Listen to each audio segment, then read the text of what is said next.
They see my disability, I see my ability. They call me disabled, I call myself differently abled. There are some incidents that happen in your life.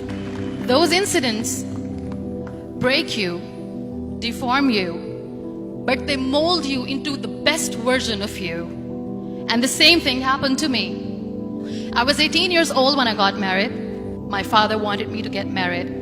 And all I said was, if that makes you happy, I'll say yes. And of course, it was never a happy marriage.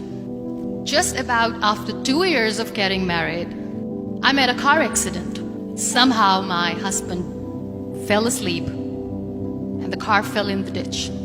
He managed to jump out, saved himself. I'm happy for him. But I stayed inside the car and I sustained a lot of injuries. The list is a bit long, don't get scared. The wrist was fractured. Shoulder bone and collarbone were fractured. My whole rib cage got fractured. And because of the rib cage injury, lungs and liver were badly injured. I couldn't breathe. I lost urinary bowel control. That's why I have to wear the bag wherever I go. 3 vertebrae of my backbone were completely crushed. And I got paralyzed for the rest of my life. I finally ended up in a hospital where I stayed for 2.5 months. I underwent multiple surgeries. One day, doctor came to me and he said, well, I heard that you wanted to be an artist, but you ended up being a housewife. I have a bad news for you. You won't be able to paint again because your wrist and your arm are so deformed, you won't be able to hold a pen again. Next day, doctor came to me and said, your spine injury is so bad, you won't be able to walk again. Because of your spine injury and the fixation that you have in your back, you won't be able to give birth to a child again. That day, I was devastated. I asked my mother, why me? And that is where I started to question my existence. Why am I even alive? And that is where I realized that the words have the power to heal the soul. My mother said to me, this too shall pass.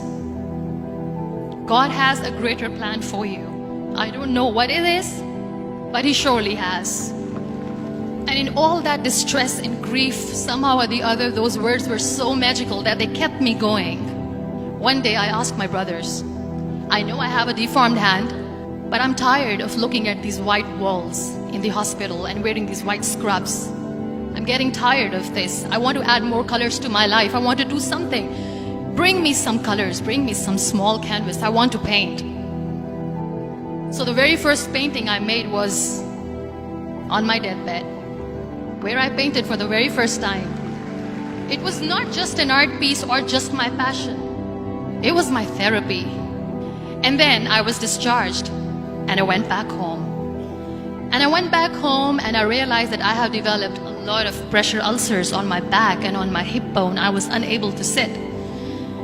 There were a lot of infections in my body, a lot of allergies. So doctors wanted me to lie down on the bed straight for not 6 months, for not 1 year, for 2 years.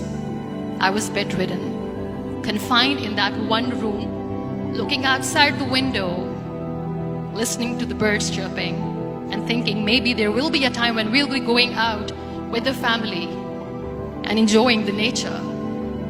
That was the time where I realized how lucky people are.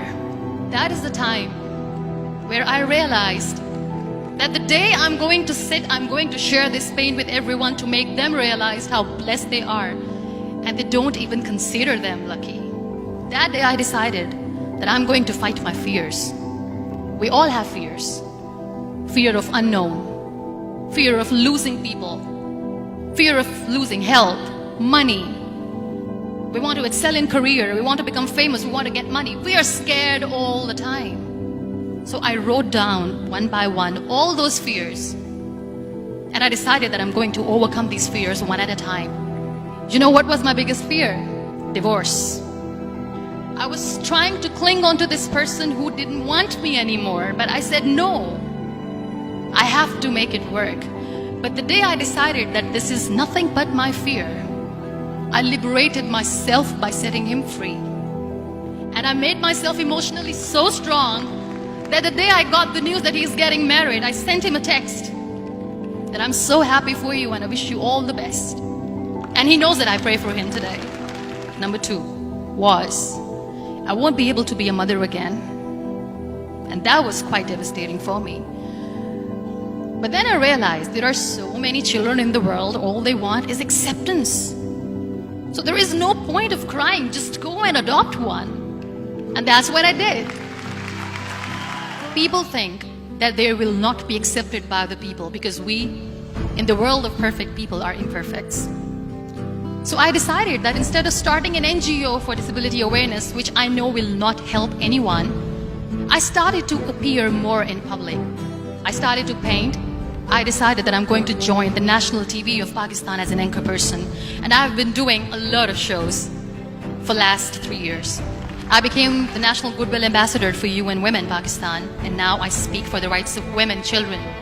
We talk about inclusion, diversity, gender equality, which is a must. Every time I go in public, I always smile.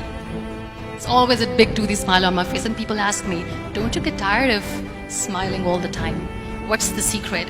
I always say one thing, that I have stopped worrying about the things that I have lost, the people that I have lost. Things and people who were meant to be with me are with me. And sometimes, somebody's absence makes you a better person. Cherish their absence. It's always a blessing in disguise. Live your life fully. Accept yourself the way you are. Be kind to yourself. Be kind to yourself. I'll repeat, be kind to yourself, and only then you can be kind to others. Love yourself and spread that love. Life will be hard. There will be turmoils, there will be trials, but that will only make you stronger. So when you accept yourself the way you are, the world recognizes you. It all starts from within.